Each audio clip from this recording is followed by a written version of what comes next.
13 جون 1926 کو پنڈی میں مسلمانوں اور سکھوں کے درمیان ایک تنازع ہوتا ہے۔ اس تنازع کی وجہ جو ہے وہ 1896 میں اس وقت جنم لیتی ہے جب راول پنڈی میں مسلمانوں کے لیے ایک جامع مسجد کی بنیاد رکھی جاتی ہے۔ اس سے پہلے پنڈی میں مساجد تو موجود تھیں لیکن مسلمانوں کی کوئی بڑی مسجد موجود نہیں تھی۔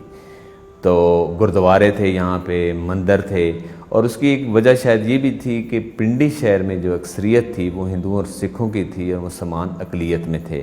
مسلمان معاشی طور پر بھی اتنے مضبوط نہیں تھے، اس لیے یہاں ایک بڑی مسجد نہیں تھی۔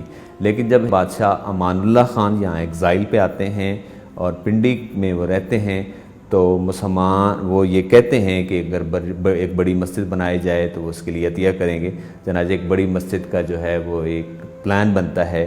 جس جگہ یہ موجودہ جامع مسجد ہے اس جگہ 18 کنال کی زمین پہ 1896 میں ایک مسجد جو ہے وہ بنائی، اس کا سنگ بنیاد رکھا جاتا ہے۔ لیکن اس وقت بھی جو ہے یہ سکھ نہیں چاہتے تھے کہ یہاں پہ مسجد بنے، کیونکہ اس کے عقب میں سکھوں کا ایک بڑا گردوارہ تھا جو آج بھی باغ سردارہ میں موجود ہے۔ سکھ چاہتے تھے کہ یہ گردوارہ چونکہ نزدیک ہے مسجد کی، اس لیے مسجد کہیں دور بنائی جائے۔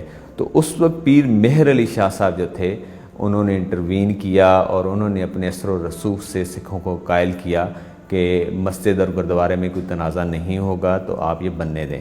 چنانچہ 1901 میں یہ مسجد بن جاتی ہے اور اس دوران جو ہے وہ اگلے 25 سال تک کوئی تنازع نہیں ہوتا۔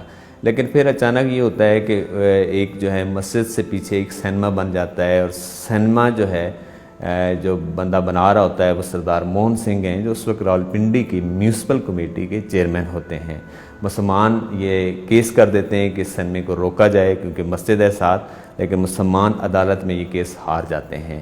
تو ایک تنازع مسلمانوں میں اور سکھوں میں جو ہے وہ ایک شدید ہو جاتا ہے۔ تو اسی دوران سکھوں کا ایک سالانہ جلوس جو ہے جو سکھوں کے 5ویں گرو ہیں گرو ارجن سنگھ کا، وہ 13 جون 1926 کو جو ہے وہ نکلتا ہے۔ ہر سال یہ گزرتا ہے اور مسجد کے سامنے سے گزرتا ہے۔ تو جب بھی یہ گزرتا تھا تو مسلمان جو ہے نہ صرف اس کے لیے سبیلیں لگاتے تھے مسجد کے باہر، بلکہ گرو گرنتھ کے سامنے فروٹ بھی رکھے جاتے تھے۔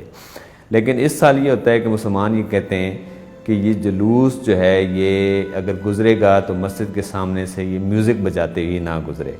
تو سکھ جو ہے یہ مطالبہ اس لیے رد کر دیتے ہیں، وہ کہتے ہیں کہ ہر سال کی طرح یہاں میوزک بجایا جاتا ہے تو اب مسلمانوں کو اس میں سے کیا مسئلہ ہے۔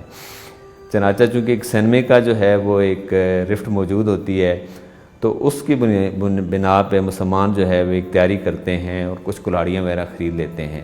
تو سکھوں کی اس کی بھنک پڑتی ہے، تو وہ جو جلوس ہوتا ہے جس میں سالانہ 2-3 ہزار سکھ شامل ہوتے ہیں، تو اس سال یہ 12 سے 15 ہزار سکھ جو ہیں اس جلوس میں آ جاتے ہیں۔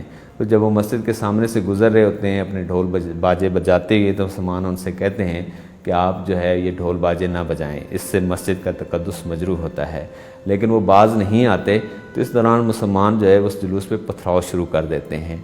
تو یہ دونوں طرف سے جو لڑائی ہے 10 بدس یہ پھیل جاتی ہے اور یہ گنج منڈی تک پہنچ جاتی ہے، جہاں مسلمان جو ہے وہ 276 دکانیں جو ہیں وہ جلا دیتے ہیں۔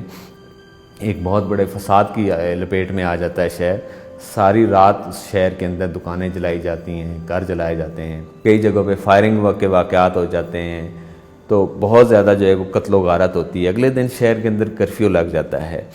تو جب بعد میں شہر کے حالات نارمل ہوتے ہیں تو جو ڈپٹی کمشنر ہوتے ہیں انگریز، وہ مسلمانوں کو، سکھوں کو اور ہندوؤں کو بلاتے ہیں اور اس کا سلوشن یہ نکالا جاتا ہے کہ جس طرح ہندو اور سکھ اپنے اپنے تہواروں پہ جلوس نکالتے ہیں، مسلمان بھی اپنے کسی تہوار پہ کوئی جلوس نکال لیا کریں اور اسی طرح گردواروں کے اور مندروں کے سامنے سے اس جلوس کو گزارا کریں جس طرح ہندو اور سکھ گزارتے ہیں۔ چنانچہ جو ہے مسلمان یہ فیصلہ کرتے ہیں کہ وہ عید میلاد النبی کے موقع پر، جو اس سے پہلے صرف 12 وفات کے نام سے برصغیر میں یہ دن منایا جاتا تھا، اس کے بعد اس کو عید میلاد النبی کے نام پہ ایک جلوس جو ہے وہ پہلا جلوس جو ہے 1927 کو نکالا جاتا ہے، جس میں اس وقت کے جو تاریخ دان ہیں، جو لوگ موجود ہوتے ہیں شہر میں، وہ یہ کہتے ہیں کہ 15 لاکھ لوگوں نے اس جلوس میں شرکت کی تھی۔ تو اندازہ کریں کہ جس شہر کی آبادی اس وقت 1 لاکھ سے کم تھی، اگر اس وقت 15 لاکھ لوگوں کا ایک جلوس جو ہے وہ شہر میں نکلتا ہے تو کتنی بڑی خبر ہوتی ہے اور کتنا بڑا وہ ایونٹ ہوتا ہے۔ تو کہتے ہیں کہ وہ اتنا بڑا ایونٹ تھا کہ پھر یہ روایت پورے پنجاب میں اور اس کے بعد پورے انڈیا تک پھیل گئی۔